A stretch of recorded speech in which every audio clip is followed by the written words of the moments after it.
recently that you did a show in France and it was sold out. Why do you think people keep coming back to see you over and over again? I make good music.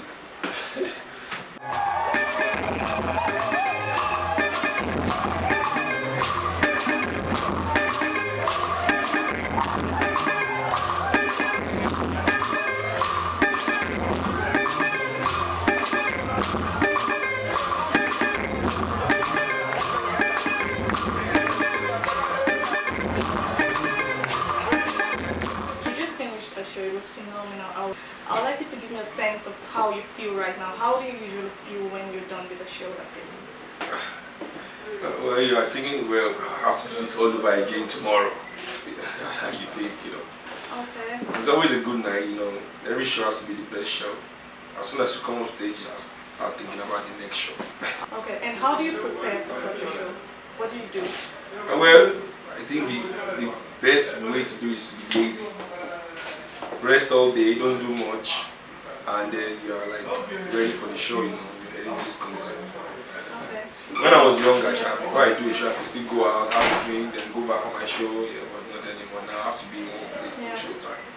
But I see you really enjoy your show, you're really into it, you're telling a story, you're not just singing, but there's something. What is the core message you're trying to pass across with your song? Well, for me,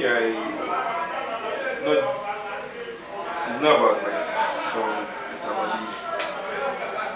what Afrobeat stands for. Afrobeat is not just a genre of music, you know, it's a movement. It's a political movement, an ideological movement, it's a cultural movement. Excuse me. And the musical part of the movement is the most popular that people know. You know, so when I make my music, I like to let people realize the complete picture of what Afrobeat is. Yeah. Talking about movement, there is something, a kind of movement that I see going around social media called stolen dreams. Yeah. And I believe it is politically driven. Can you tell me what you have with or against politics in general? I don't have anything against politics. I'm completely with politics. What I have a problem against is politics that represents only a few people. I have to realize that the politics of our country represents probably 6% of Nigerians. 7% of Nigerians, the rest are just stringed along, lied to. You know, we came up with the stolen dreams idea because you know we cannot continue to jubilate victories for the rich. Like when they say they rebase the GDP, I realize that the Nigerian economy is about $510 billion. You know, who are the people enjoying the majority of these $510 billion? Only 3%, 4% of us are the only ones seeing the benefit of this. So it's good that they rebase the economy and they put the figure out there.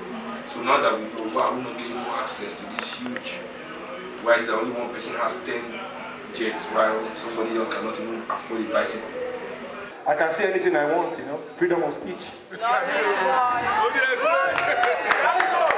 can say any goddamn thing I like.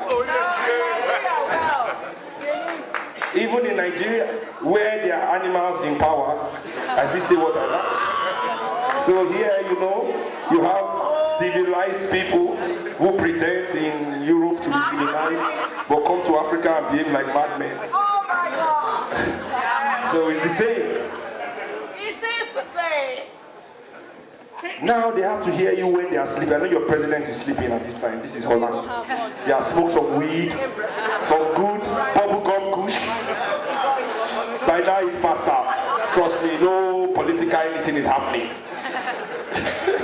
But you have to wake him up from here. See, this is the secret of the yeah. So when you say yeah, he has to go, oh, Mr. Kuti is in town. Shit! So are you ready? Everybody say yeah.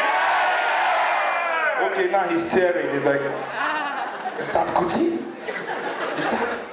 Is that?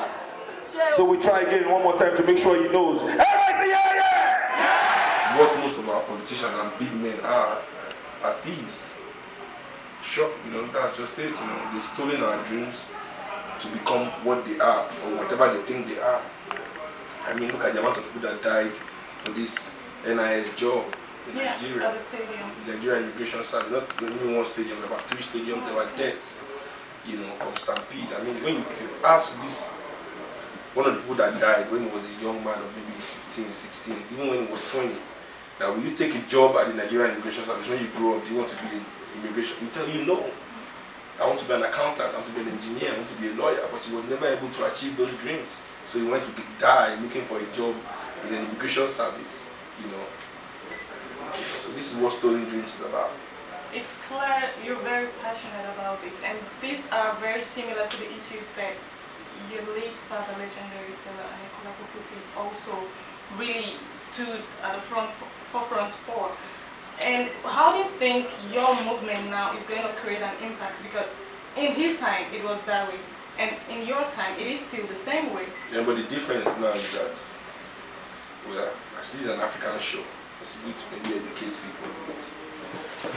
In 1960, when most of Africa gained its independence, there were only 200 graduates in the whole continent. 200, not 2,000, not 20,000, 200 graduates in the whole of Africa. Out of these 200, 180 were from Nigeria and Ghana. Okay. So meaning 20 in the rest of the continent. When Nigeria gained independence, there were only 4 graduates in the northern part of Nigeria. The message that Fela was passing was a highly ideological message that takes a certain level of consciousness and understanding of the system to be able to follow. Fela was not into rhetorics and bite-sized, things to get people's attention. He went deep and tried to educate people from the core. That's why the people that understood him followed him till he died and continued to follow him after his death. You understand? But in Africa today, that level of consciousness has increased. I'm not putting those people down because they don't understand what my father was standing for and that they are not educated. No, just because the system that controls the world is a Western system, Western education, Western ideology, Western law. To change it or to understand it or to work with it, whatever you want to do with it, you have to know it. You have to understand it. So you have to be educated enough to understand the system, to change it. This is where Africa was hugely deficient. But now, amongst this new generation, I believe there are more educated people than ever before in Africa. At least most of us have a high school education. Most of us can understand the system. And I believe that it's also the duty of those of us who understand the system to begin to reach out to our brothers and sisters and pull them up and let them understand, and not to be used as soldiers against them. Yeah. There are more Nigerians everywhere, in villages, in towns, in cities, in communities that have not seen electricity, don't have roads, don't have water, don't have schools, and somebody falls sick there, has to go 50 kilometers, 50 miles to the nearest hospital that is just a clinic, that has to now refer to another 200 kilometers to a major hospital. Before he gets there, he's dead. So this is the Nigeria that we live in, and that is the majority of us. The matter in Lagos has 17 million, so the majority of us still live in environments like the one I just described. And those are the people we should think about, because they are more than the majority, and that is what it is. And even in Lagos, it's only in VR and Ikoyi that people can say that they are seeing any kind of development. Ikeja has been the way it was since I was 15 years old, and now I'm 31. So. Wow, it is quite good to see a young man like you being passionate about issues that affect not just young people, but the whole generation of a nation as a whole. And let's go back to your show. It's quite good that you're also using your music to pass this message across. Quickly go back to family. You have a young baby now. Congratulations on that. I would just like to know how fatherhood has changed you. I think it has just made me more determined to want to see things move forward in a more positive way for Africans, and because my grandmother died in the struggle, thrown out the window. My father died in the struggle. My uncles, and we all died. They all died because they wanted a better society for their children to grow up in. I believe, and that is the same thing I want for my daughter, and hopefully to have my daughter not to still be in the struggle and have to fight for her daughter, Yes. Thank you very much.